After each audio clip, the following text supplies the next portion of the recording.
السلام علیکم ورحمۃ اللہ وبرکاتہ۔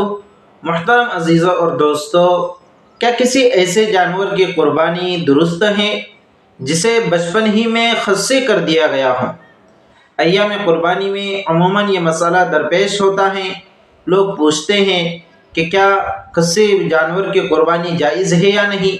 تو شریعت مطہرہ کا اس سلسلے میں کیا حکم ہے، انشاءاللہ آج کے اس ویڈیو میں ہم اسے سمجھنے کی، سیکھنے کی کوشش کریں گے۔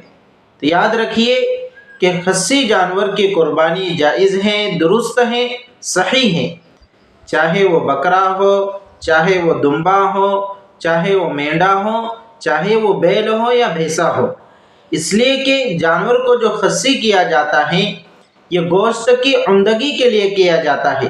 یہ جانور میں کوئی عیب نہیں ہے، بلکہ اس جانور کا گوشت اچھا ہو اس لیے بچپن ہی میں اسے خصی کر دیا جاتا ہے، بکرے کو یا بیل کو۔ تو یہ خصی کرنا جانور میں عیب نہیں ہے، اس لیے خصی جانوروں کی قربانی درست ہے، جائز ہے۔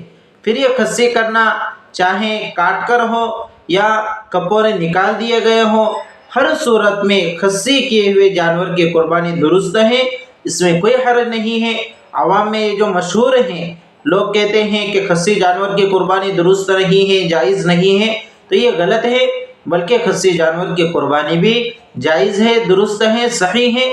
اس لیے خصی جانوروں کی قربانی کرنے میں کوئی حرج نہیں ہے۔ والسلام علیکم ورحمۃ اللہ وبرکاتہ۔